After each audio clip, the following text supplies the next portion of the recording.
ახალ პარლამენტზე ისინი, ვინც იქ ვეღარ მოხვდნენ.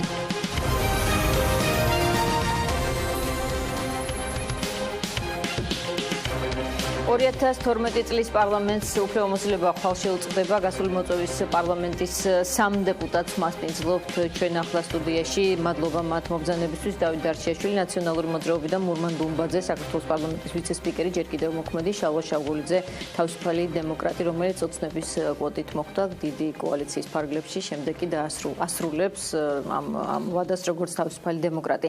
დიდი მადლობა კიდევ ერთხელ მობრძანებისთვის. მინდა დავიწყო შემდეგი კითხვით. პარლამენტის თავმჯდომარე დავით უსუფაშვილი, ბატონო დავით ამბობს, რომ ეს იქნება მტრული პარლამენტი და არა კონკურენტული. გაიზიარებდით ამ შეფასებას? სამწუხაროდ არის ლოგიკა ბატონო დავითის ასე ვთქვათ წინასწარმეტყველებაში. უბრალოდ რა ფორმებს მიიღებს ეს პოლიტიკური მტრობა, მე ასე ვიტყოდი, ახლა რაღაც სიტყვა მტრობაში გააჩნია კიდე რა შინაარს ჩადებ, ხო? ეს სანახავია, საკითხავია და ეს დამოკიდებული იქნება თელ რიგ პროცესებზე, რომელიც ვთქვათ მარტო პარლამენტის ვთქვათ ნებაზე არ არის როგორც წარიმართება, არამედ მთავრობის, საერთაშორისო ვითარების, ვთქვათ იქნება დენი, იქნება პენსიები თუ აღარ იქნება, რანაირად განვითარდება ქვეყნის სოციალ-ეკონომიკური მდგომარეობა, ამაზეა ბევრი რამე დამოკიდებული. ბატონო ჩავა, თქვენ რას ფიქრობთ პოლიტიკური მტრობის შესახებ? რა შეიცვალა 2016 წლის მოწვევის პარლამენტში 2012-ისგან განსხვავებით, რომ თქვა დავით უსუფაშვილმა ამას ასეთი შეფასება მისცა? სიმართლე გითხრათ, არ ვიცი ახლა ისეთი არსებითი ცვლილება რა მოხდა. ზოგიერთი ოპოზიციური ძალა, თქვა თავისუფალი დემოკრატების სახით აღარ არის პარლამენტში. დაპირისპირება ესეთი მწვავე იგრძნობა ორ ძირითად ძალას შორის, ეს არის ქართული ოცნება და ნაციონალური მოძრაობა, ალბათ იგივე გაგრძელდება, მაგრამ მე ვფიქრობ, ეს არ არის ხა მთავარი მახასიათებელი, რას უნდა ველოდოთ შემდგომი პარლამენტისგან. თავარია მართლაც რაზე იქნება ორიენტირებული ის ძირითადი ძალა, რომელსაც აქვს საკონსტიტუციო უმრავლესობა და მტრობა, ასე ვთქვათ, დღის წესრიგში უკვე დადგენილი, მაშინ შეუძლებელია რაიმე სარგებელზე საუბარი ამ პარლამენტისგან. სწორედ ამას ვარკვევ პირველ რიგში თქვენგან. ამ მტრობაში შესაძლებელია თუ არა იშვას ისეთი კანონები, რომელიც წარდგება იმ მოქალაქეებს, ვინც ძალები არის. სიყვარული არც წინა პარლამენტის დროს არ იგრძნობოდა ამ ორ რეალურად დაპირისპირებულ ძალებს შორის, ხო? ქართული ოცნება და ნაციონალური მოძრაობა. ეხლა მით უმეტეს ქართულ ოცნებას მეტი ძალაუფლება აქვს, საკონსტიტუციო უმრავლესობას ფლობს და მე ვფიქრობ, იგივე რეჟიმში გაგრძელდება ეს ემოციური მუხტი, ალბათ იგივე იქნება თუ არ მოიმატებს ზუსტად ასეთი მტრობის გადახრით. მაგრამ ვიმეორებ, ეს არ არის მთავარია ის, რომ ჩემის აზრით და ალბათ ამაზე მომეცემა საშუალება ცოტა ვრცლა თქვა, წინა პარლამენტი ქართულმა ოცნებამ გამოიყენა მხოლოდ იმისთვის, რომ მოეხდინა ხელისუფლების სრული უზურპაცია მმართველი პოლიტიკური ძალის ხელში, მაგრამ დარჩა კიდევ ოაზისები, მათ შორის პრეზიდენტის ინსტიტუტი, რომელიც ვერ მოაქცია თავის კონტროლის ქვეშ და მე ვფიქრობ, ეხლა უკვე საკონსტიტუციო უმრავლესობის გამოყენებით მათი მთავარი საზრუნავი იქნება სწორედ ხელისუფლების აბსოლუტური უზურპაცია. აი ვნახოთ, რამდენად შეძლებს ახლა ოპოზიციური პოლიტიკური ძალა ნაციონალური მოძრაობა ამას წინააღმდეგეს, ეს არ იქნება ადვილი ამოცანა. ბატონო რომან. დიაბძანეთ და შემდეგ ბატონო. მტრობაზე, რაც თქვენ თქვით და შალვამ დაპირისპირება ახსენა, ხო? მიუხედავად იმისა, რომ აბსოლუტურად ვეთანხმები განსაზღვრავდა წინა პარლამენტში, ასე ვთქვათ, მორალურ, ფსიქოლოგიურ კლიმატს აი ამ ორი ძალის ურთიერთობები, არც თუ სასიყვარულო, რბილად რომ ვთქვათ, ეხლა მით უმეტეს ბევრი რამ დამოკიდებულია იმაზე, ვინც დიდია, ხო? ვისაც მეტი ძალა აქვს. მაშინაც ასე იყო, ბატონო დავით. 2012 წელსაც ასე იყო. მაშინაც ასე იყო, კი. ამიტომ რა თქმა უნდა, ახლა იმისათვის რომ გამოთქმა არის ტანგო რო იცეკვო, ორი ადამიანია საჭირო, ჭუბი რო იყოს, ორი მხარეა საჭირო, მაგრამ დიდს, უფრო ძლიერს, უფრო მრავალრიცხოვანს გარკვეული გამსაზღვრელი, ასე ვთქვათ, როლი აქვს იმაში, რანაირად წავა ურთიერთობა. თუმცა აი მინდა დავსვა კითხვა მეორე პოლიტიკურ ძალას, რასაც თქვენ წარმოადგენთ, ეს პოზიციონირებაში უკვე ეს მუშტმოღერებული პოზიციონირება აქვს. გააჩნია როგორი მოქმედებს უფროსი მისი ამ წუთში მაგას გააჩნია ერთ-ერთი განსაზღვრელი ფსიქოლოგიური კლიმატის ეს იქნება, მაგრამ არის საკითხები, კონკრეტული შინაარსობრივი საკითხები, რაც ესე იგი უბრალოდ რა ფორმით წარიმართება ეს იქნება რაღაც მუდმივი დაპირისპირება და ისეთი ემოციური ამოფრქვევები, რაც წინა პარლამენტში გვინახია, თუ იქნება მსჯელობა არგუმენტებით, ეგ უკვე ვნახოთ. ბატონ მურმან. ალბათ მაინც ორი პოლიტიკური ძალა არის შესული, მესამე ძალაც კი შევიდა ორგანიზებული წესით, მაგრამ მგონია რომ ლოიალური იქნება ქართული ოცნების მიმართ. ეს მესამე პოლიტიკური ძალა და ალბათ დავით უსვაშვილი ამას გულისხმობს, რომ ორი ძალა შევიდა და ამიტომ ორი განსხვავებული, ასე ვთქვათ, იდეოლოგიის პოლიტიკა და ამას გულისხმობს მტრობაში. თუმცა მეჩვენება, რომ ნაციონალურ მოძრაობას სამტრო ექნება ქართულ ოცნებასთან, იმიტომ რომ მე რო ვაკვირდები, არ ვისაც ვიცნობ. პირადად, იმიტომ რომ პარლამენტი და პოლიტიკური ორგანიზაცია ბუნებრივი ადამიანებისგან შედგება, ადამიანები გვარი და სახელია, გვარი და სახელის ამ პოლიტიკებია და მათი პოლიტიკური ბიოგრაფიებია. მეჩვენება, რომ საკმაოდ დიდი ნაწილი ქართულ ოცნებაში არის ყოფილი ნაციონალები. დღევანდელ ქართულ ოცნებაში. ასე რომ თვითონ ნაციონალურ მოძრაობას სამტრო ნამდვილად ექნება, იმიტომ რომ მოღალატე ნაციონალებისგან დაკომპლექტებული ქართული ოცნება. ნაწილი, კი, აი მე შემიძლია რეგიონალურ მასშტაბით, იმიტომ რომ იქ ძალიან კარგად ფლობს სიტუაციას და ნამდვილად შემიძლია გითხრათ თითოეული დეტალი, როგორ გაიარეს, როგორ შექმნეს ეს პოლიტიკური ბიოგრაფია, როგორ ჭობდნენ, როგორ ორგანიზდებოდნენ ნაციონალურ მოძრაობაში და მე გამარჯვებულ პარტიასთან როგორ მივიდნენ და როგორ მოხვდნენ დღეს უკვე ქართული ოცნების ასეთ სამტრო საფუძველი ნამდვილად არსებობს, თვითონ პიროვნულ დონეზეც ეს ფაქტორი გასათვალისწინებელი, ამიტომ იქნება იქ სამტრო. რა განსხვავება 2012-16 წლის პარლამენტებში შორის შეგიძლიათ მითხრათ პატრიოტთა ალიანსი? საკმაოდ დიდი განსხვავება, საკონსტიტუციო უმრავლესობა გასაგებია, რაც თავიდანვე არის სახეზე და რაც ფორმირებულია უკვე. მე მგონი რომ ეს წარმატება ძალიან იოლად მოვიდა ქართული ოცნებისთვის, იმიტომ რომ მთავარი ფაქტორი გამსაზღვრელი აქ იყო ფული და 2012 წლის 1 ოქტომბრამდე იყო ფულიც, ბუნებრივია ამას არ ვარყოფთ, იმიტომ რომ მილიარდერი ედგა იმ მოძრაობას სათავეში, მაგრამ იქ იყო ენთუზიაზმი, იქ იყო ძალიან დიდი შრომა და იქ იყო ძალიან დიდი ოფლი. ეს იყო ბრძოლა პრაქტიკულად თითქმის წესების გარეშე და ბრძოლაში მოიპოვა ქართულმა ოცნებამ წარმატება. დღეს ქართულ ოცნებას ბრძოლაში წარმატება არ მოუპოვებია. მისი ძირითადი განსაზღვრელი ფაქტორი ეს იყო ფული. ბატონო შალვა, აი ამ რეალობიდან გამომდინარე, რაც თქვენ განიხილეთ, მეტნაკლებად თანხდება თქვენი პოზიციები, რა მივიღეთ იმასთან დაკავშირებით, რა შეხების წერტილები, მოდით რომ არ გამოგვივიდეთ, რომ მხოლოდ მტრობაზე ვსაუბრობთ, შეიძლება არსებობდეს ამ სამ პოლიტიკურ ძალას შორის, რომელიც მოხდა. არსებობს რაიმე გამაერთიანებელი იდეა, რომელიც ამ სამ პოლიტიკურ ძალას რაღაც თემებზე მაინც შეათანხმებს ერთმანეთთან? რთული შეკითხვა დამისვით, ნინო. ნამდვილად, ვინაიდან ძალიან მინდა და ჩვენ საზოგადოების ჯამთელ ნაწილს უნდა ძალიან რომ იყოს გამაერთიანებელი საკითხი ჩვენი ქვეყნის ევროატლანტიკური ორიენტაცია, ვინაიდან ეს დეკლარირებული აქვს ქართულ ოცნებასაც, მაგრამ მე გახდით რა პარლამენტის წევრი 4 წლის მანძილზე ვხედავდი იმ საკანონმდებლო პოლიტიკით, რასაც ახორციელებდა ქართული ოცნების უმრავლესობა, როგორ ინსტიტუციურად ჩვენ თანდათანობით ევროპულ სივრცეს, ევროპულ ინსტიტუციურ მოწყობას ვშორდებოდით და რას გულისხმობთ კონკრეტულად? შეგიძლიათ მითხრათ, ხა თქვენ შემოგედავებოდათ აუცილებლად ქართული ოცნების წარმომადგენელი სამწუხაროდ არ ყავს და შემოგედავებოდათ და გეტყოდნენ რომ აღარ არის დეპუტატი ვერ. ასეთიც ვიპოვეთ სამწუხაროდ, იმიტომ რომ რაღაცნაირად დღეს არავინ მოიბრმა ყოფილი დეპუტატებიდან აქ მოსვლა.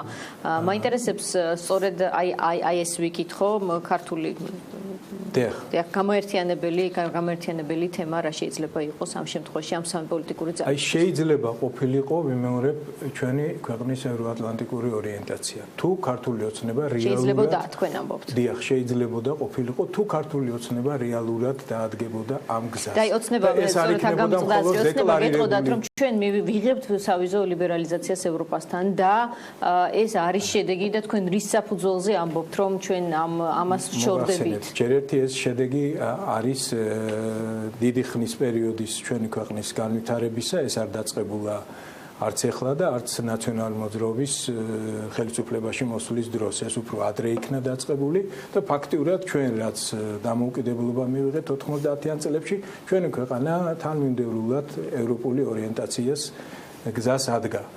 მაგრამ რა მაძლევს აი ამ შიშის გამოთქმის საფუძველს ვიმეორებ მე მაძლევს აი ის საკანონმდებლო პოლიტიკა რომელიც ჩემ თვალწინ ჩემი ჩართულობით ხორციელდებოდა მე რა თქმა უნდა ოპონირებას უწევდი და ძალიან მოკლედ ვიტყვი მოხდა ისე რომ ინსტიტუციურად სრულიად მართველი პოლიტიკური ძალის კონტროლს დაექვემდებარა ისეთი ინსტიტუციები რომლებიც დემოკრატიულ და სამართლებრივ სახელმწიფოში ანუ როგორიც უნდა იყოს ევროპული სახელმწიფო აუცილებლად საჭიროებენ დამოუკიდებლობას ეს არის მაგალითად პროკურატურის სისტემა და მე ეს რომ მხოლოდ ჩემი აზრი არ იყოს მე უბრალოდ აი მაქსთან წამოღებული ვენეციის კომისიის დასკვნა პროკურატურის იმ რეფორმასთან რეფორმად წოდებულ ცვლილებებთან დაკავშირებით რომელიც გაატარა ქართულმა ოცნებამ სადაც პირდაპირ მიუთითებს ვენეციის კომისია რომ შემოთავაზებული რეფორმა ვერ შეძლებს იმ მიზნის მიღწევას რაც გულისხმობს პროკურატურის სისტემის დეპოლიტიზაცია შემდეგ იქვე განმარტავს ვენეციის კომისია რომ მთავრობა და საპარლამენტო უმრავლესობა თამაშობს გადამწყვეტ როლს მთავარი პროკურორის დანიშვნის ყველა ეტაპზე ვენეციის კომისიის აზრით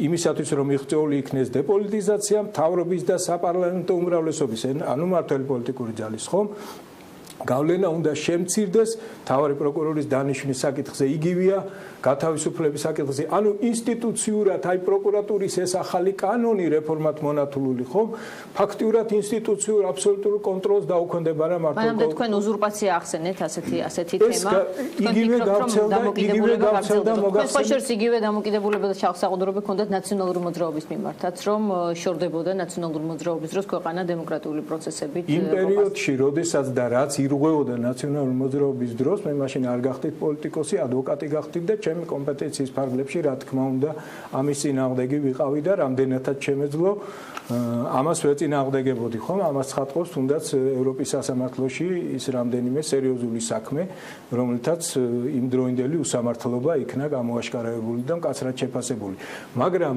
დღეს ჩვენ საქმე გვაქვს ახალ ხელისუფლებასთან და დღეს ქართული ოცნება აშავებს და სწორედ ამაზე არის აპელირება საჭირო და უზურპაცია მარტო ამ ერთ კანონთან დაკავშირებით. ჩამონათვალი თუ შეიძლება გავგვეთონ ჩვენ ვექნებოდ რომ მოგცემთ მეტი იგივე მოხდა სასამართლო სისტემასთან დაკავშირებით და ვნახეთ რა სასამართლო ხელისუფლება მიიღეთ აბსოლუტურად მართვადი იგივე მოხდა საკონსტიტუციო სასამართლოსთან დაკავშირებით და ფაქტიურად კონსტიტუციური კონტროლი იქნა გაუქმებული არნახული კანონით რომ ქართული ოცნებისგან მართვად უმცირესობას მოსამართლეთა მიეცა უმრავლესობის საწინააღმდეგო პოზიციის სასამართლოს პოზიციად გადაწყვეტილებად გამოცხადების უფლება იგივე პოლიტიკა გატარდა საფინანსო სექტორის ზედამხედველობა საკითხში ანუ მიღებული იქნა კანონი რომელთაც მართლმა პოლიტიკურმა ძალამ აბსოლუტურად დაიქვემდებარა საფინანსო ქვეყნის ფინანსებზე ზედამხედველობა და აქაც აიწერილი იქნა მოწერილი ერთობლივი სოფლიო ბანკის, ევროპის რეკონსტრუქციის და განვითარების ბანკის,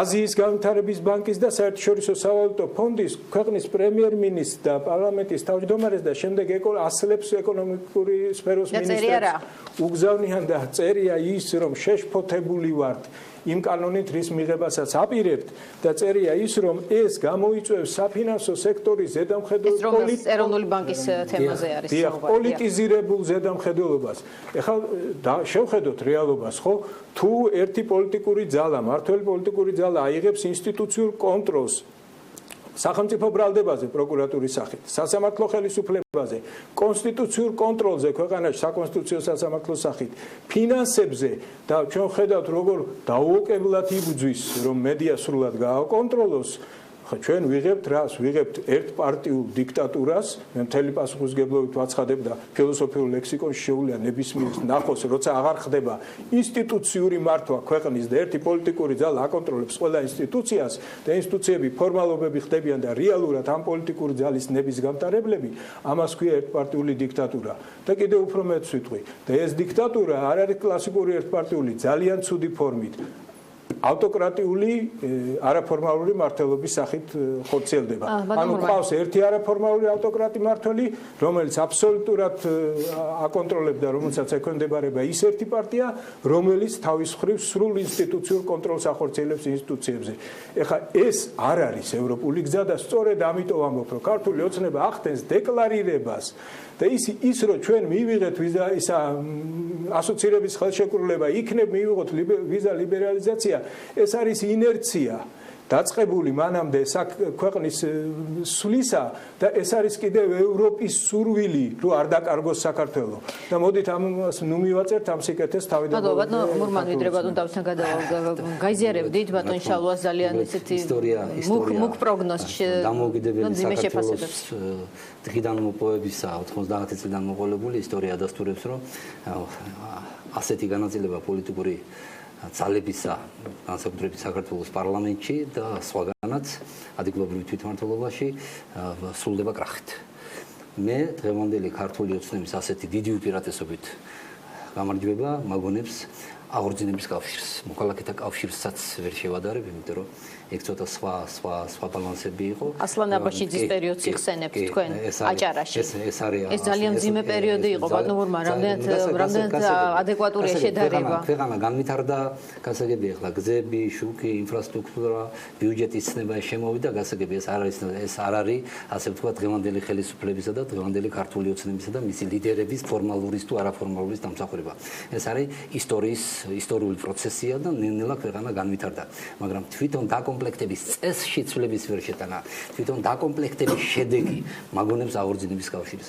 თქვენ ფიქრობთ, რომ 1999 წელს, როცა ვთქვათ, რეგიონალური არჩევნები ჩატარდა იქ ადგილზე და აბაშიძემ ასეთი სრული უპირატესობა 2/3 კი არა, მოიპოვა ზუსტად 4/5, 3/4, 75-80% შედიოდა, თუ გონიათ, რომ გააყალბა არჩევნები ისე, როგორც ჩვენ წარმოგვიდგენია, არჩევნების გაყალბებას ვეძახით საარჩევნო ურნაში, საარჩევნო ხუთში ბიულეტენების, 17 ბიულეტენების ჩაგდებას ერთი ადამიანი, ერთი ხმა არ არის, ასე არ არის.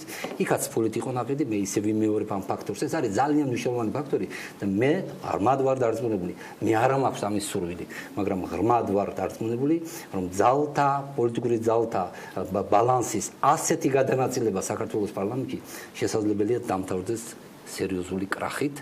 და ეს კრახი არ იქნება მარტო ქართული ოცნების კრახი, ეს იქნება კრახი რა შეიძლება იყოს, რაში გამოიხატოს, რომ ვერ დაასრულოს ოცნება მოთხწლიანი ვადა. იმდენად გაჯიჯილდა ქართული ოცნება, მე არ ამგონია, რომ სერიოზული ჩვენ ფუნდამენტალურ ცვლილებებზე უნდა ვილაპარაკოთ. ეხლა მტრობაზე კი არა, კი გასაგებია ბატონი დავით ცუცბაშვილის შეფასება, იმიტომ რომ ორი პოლიტიკური პარტია იმას არ უყვარს, ნაციონალური მოძრაობა, ნაციონალურ მოძრაობას ეჯავრება ქართული ოცნება, გასაგებია, რაღაც ალბათ ბჭყალებითაც კი იხმარა, სურვილი კი მაქვს მათი თანამშრომლობისა და ქვეყნის ფუნდამენტზე უნდა ვიფიქროთ. ეს არის უკიდურესად ცენტრალიზებული პოლიტიკური სისტემა საქართველოში. უკიდურესად ცენტრალიზებული სახელმწიფო და ჩვენ უნდა ვიფიქროთ ცოტა სხვანაირად მოვაწყოთ ეს ქვეყანა. აი ამაზე უნდა ვიფიქროთ, მაგრამ როცა 150-იან პარლამენტში, 150 წევრიან პარლამენტში 120 წევრი ერთ პოლიტიკურ პარტიას ყავს, მეორე, მესამე ძალა ისიც თითქმის ასოცირდება შენთან. პრაქტიკულად 150-დან ერთი პოლიტიკური პარტიის გარდა შენ ხარ და აბსოლუტურად შენ შეგიძლია ნებისმიერი გადაწყვეტილება მიიღო, ეს გადაიზრდება უზურპაციაში და ეს უკვე გადაზრდილია უზურპაციაში. ნაკლებად მეჩვენება, რომ ქუჩის გარეშე რაიმე სერიოზული შედეგები დაიდოს. აი მაგალითად ერთ-ერთი მნიშვნელოვანი ფუნდამენტალური საკითხი.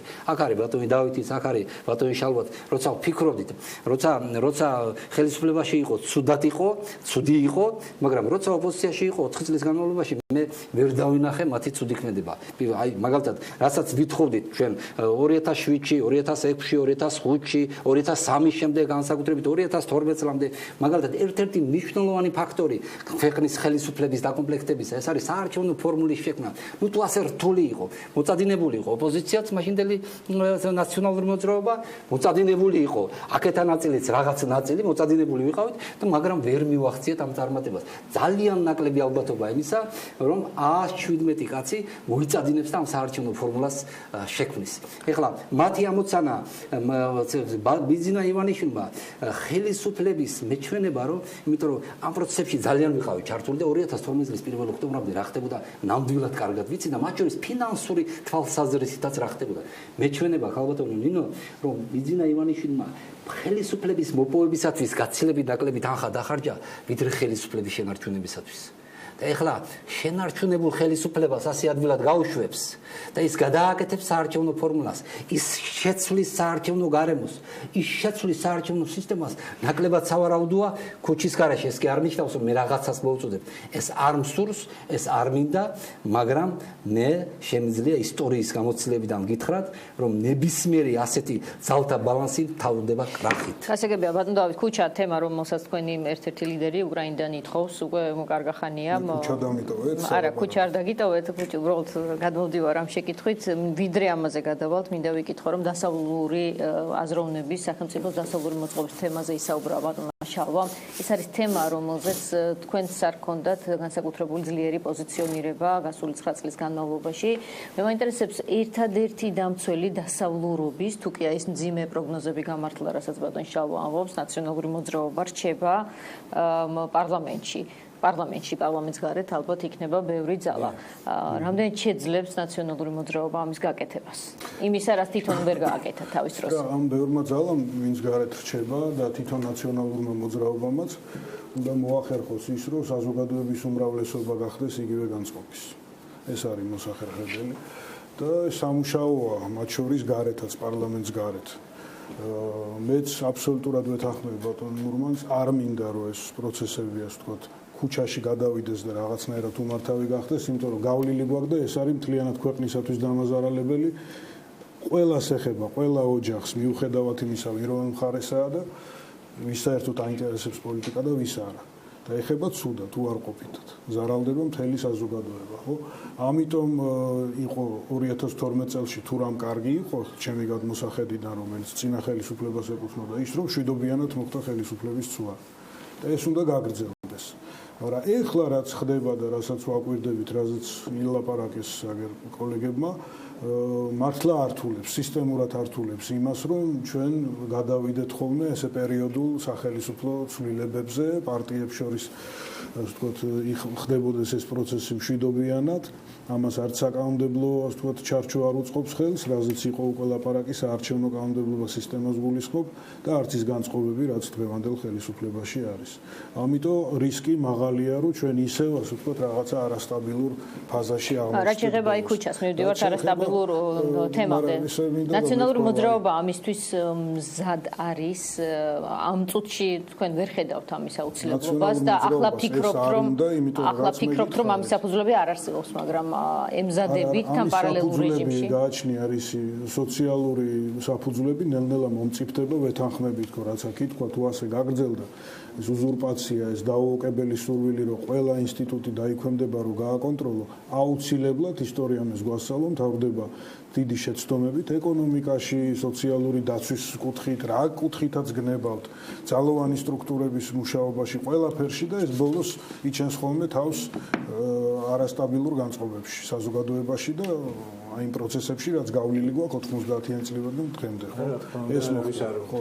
და ეს არავის არ უნდა ამისთვის მზად ხართო, რას ნიშნავს? ნუ რა ვიცი, რა უნდა გიპასუხოთ. ჩვენ ეს არ გულისხმობ ენერგიას, ოპოზიცია ამისას თუ გრძნობს, ოპოზიცია ძალიან უენერგიოდ გამოიყურება ამ მომენტისთვის. ნუ ვიცი, გააჩნია რას გულისხმობთ, არა. ყველაფერს გულისხმობ, რაც ხდება, მაგალითად თქვენს პარტიაში, ბატონ შალვას პარტიაში, ბატონ მურმანი არც საბედნიერო სამწუხაროდ არც ერთ პარტიაში არ არის ახლა, თუმცა ყოფილი რესპუბლიკელია და იქაც რაც ხდება, აი ამას გულისხმობს სწორად. იცით რა, ბატონმა მურმანმა თქვა, რომ ეს არჩევნები ბრძოლველად დასრულდა, როგორც დასრულდა, მთლად არ დავეთანხმები. ბრძოლა იყო, მე ვთქვათ, ლოკალურად ახალციხეში ვაკვირდებოდი და ყველაფერი ვნახე. შავი სამყაროს მონაწილეობაც, დაშინება ადამიანების, ხელის გარტყმაც, ფულიც, ანუ ამ ყველაფერთან დაპირისპირება მიმდინარეობდა და პირველ ტურში 47% ავიღეთ. მაინც მიუხედავად ყველაფრის. მეორე ტურში ჩამოიშალა მთლიანად კომბინირებული მექანიზმი იყო თქვენ ბრძანებთ ბრძოლის მოპირდაპირე მხარეს. რაც ახასიათებთ ხელისუფლებას სამწუხაროდ ამ ქვეყანაში და მართლაც და ფორმულა, რომელიც არჩევნო ფორმულის სახით ოდესმე უნდა ჩამოყალიბდეს ამ ქვეყანაში, არის ერთ-ერთი გარანტია ამ თემების აღმოფხვის ამ დრო არ გვეყო ალბათ ახლა 9 წელზე ვილაპარაკოთ, ამიტომ დღევანდელზე და ხვალინდელზე დღეს ვილაპარაკოთ, ხო? და მაინც რა მინდა ვთქვა, აი საუბრობდით, რომ რამე თუ გაერთიანებთ. თუ ამის გაცნობიერება ვინმეში მაინც მოხდება იმ საკონსტიტუციო უმრავლესობიდან, ხო? მაშინ აღმოჩნდება, რომ რაღაცა შეიძლება შეხების წერტილები გაჩნდეს, მაგრამ დღეისდღეობით გვაერთიანებს რა, როგორც კლასიკოსმა თქვა, ენა მამული სარწმუნოება, მაგრამ ენა კი რაღაცა, ასე ვთქვათ, მეტნაკლებად თითქოს ერთი გვაქვს, ერთ ენაზე ვსაუბრობთ, მაგრამ აქაც სიტყვების მნიშვნელობა სხვადასხვანაირად გვესმის ხოლმე და აი მამულისა და სარწმუნოების მიმართ დამოკიდებულებები სხვა. მე იმას არ გულისხმობ, რომ იქ რაღაცა სხვა სარწმუნოების ხალხი ვართ, არავინ არ არის იეღოველი გარწმუნებს, მაგრამ იგივე ვთქვათ, სახელმწიფოს მოწყობა, რას ნიშნავს ევროპული გზა. აი ეს ყველაფერი ამ ყველაფრის მიმართ დამოკიდებული არის დიამეტრალურად განსხვავებული და ეს არის ძალიან სარისკო. აი ჩვენ დავბრუნდებით რამდენიმე წუთში რეკლამის შემდეგ უფრო მეტი კონკრეტიკით რა ბერკეტი არსებობს კარგი საქმეების კეთების საკონსტიტუციო უმრავლესობის სახით ოცნების ხელთ თუ კი ის ამას მოინდომებს თქვენი ხედვით სწორედ ეს მინდა ვიკითხოთ ძირითადად გულისხმობს სწორედ საარჩევნო კოდექსს და კიდევ იმ ძალიან მნიშვნელოვან სფეროებს რაც განსაზღვრულია ქვეყნის დემოკრატიულობის და შესაბამისად კეთილდღეობის დროებით.